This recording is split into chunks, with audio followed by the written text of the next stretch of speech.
وہ کیا کرتی ہیں؟ وہ پیزلی کو صاف صاف کہتی ہیں، مسٹر مین، کیا تم سمجھ سکتے ہو کہ اس معاملے میں تمہارا کوئی عمل دخل نہیں ہے؟ اب تمہارے لیے وقت ہے کہ تم ہار مان لو اور یہاں سے چلے جاؤ۔ تو انہوں نے خود ہی فیصلہ سنا دیا؟ جی، واضح طور پر ہاکس کا انتخاب کر لیا اور پیزلی کا کھیل ختم۔ 1 مہینے بعد ہاکس اور مسز جیسپ کی شادی ہوتی ہے۔ چرچ میں جب پادری رسومات شروع کرنے لگتا ہے تو ہاکس اسے روک دیتا ہے۔ کیوں؟ کہتا ہے پیزلی یہاں نہیں ہے، ہمیں پیزلی کا انتظار کرنا ہوگا۔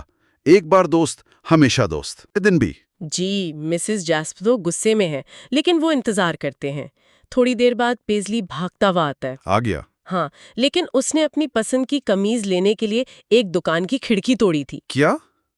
کھڑکی توڑ کر؟ جی، وہ آ کر دلہن کی دوسری طرف کھڑا ہو جاتا ہے۔ ہکس کو لگتا ہے شاید پیزلی آخری لمحے تک امید کر رہا تھا کہ پادری غلطی سے اس کی شادی کروا دے۔ ہکس کا یہ اصرار کہ پیزلی کا انتظار کیا جائے، یہ کیا ظاہر کرتا ہے؟ کیا یہ واقعی وفاداری تھی یا بس پرانی عادت یا دکھاوا؟ یہ ایک دلچسپ سوال ہے۔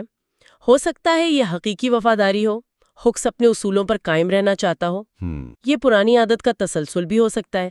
7 سال کی دوستی اتنی آسانی سے تو نہیں جاتی۔ صحیح۔ یا یہ بھی ممکن ہے کہ یہ ایک طرح کا دکھاوا ہو، یہ ثابت کرنے کے لیے کہ دیکھو میں نے دوستی نبھائی۔ اور پیزلی کا کھڑکی توڑ کر آنا؟ وہ اس کی ڈرامائی شخصیت دکھاتا ہے، اور پھر آخر میں جب وہ ہکس سے ہاتھ ملا کر کہتا ہے کہ تم نے ایمانداری سے کام لیا، مجھے تم پر فخر ہے، یہ بھی اہم ہے۔ کیا مطلب ہے اس کا؟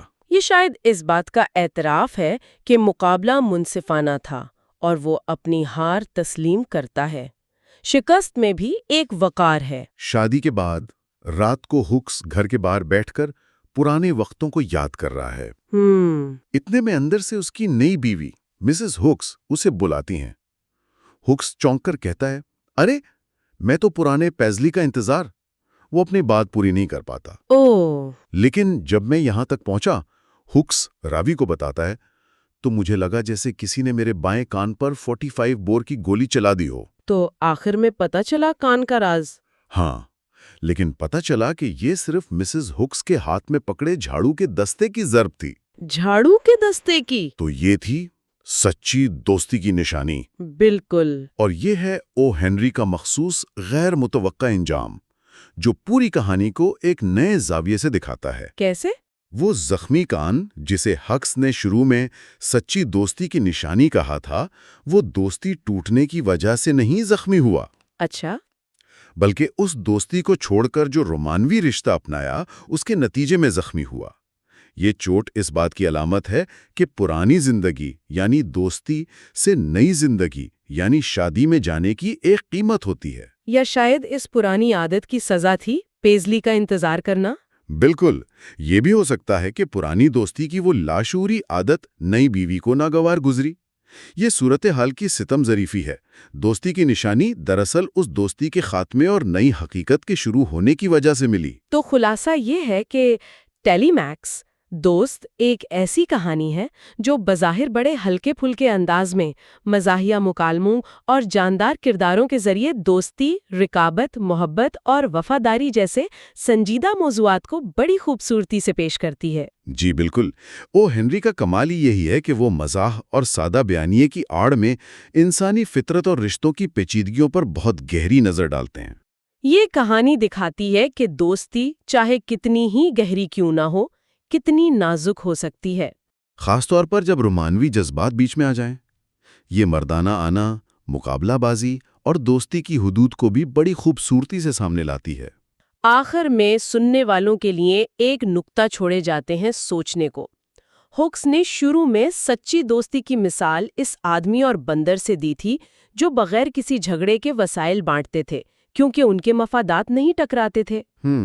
اب یہ دیکھتے ہوئے کہ اس کی اپنی انسانی دوستی کا انجام رقابت اور پھر جھاڑو کی مار پر ہوا، کیا او ہنری یہ کہہ رہے ہیں کہ سچی دوستی انسانوں کے لیے شاید ممکن ہی نہیں جب جذبات اور ذاتی خواہشات شامل ہو جائیں؟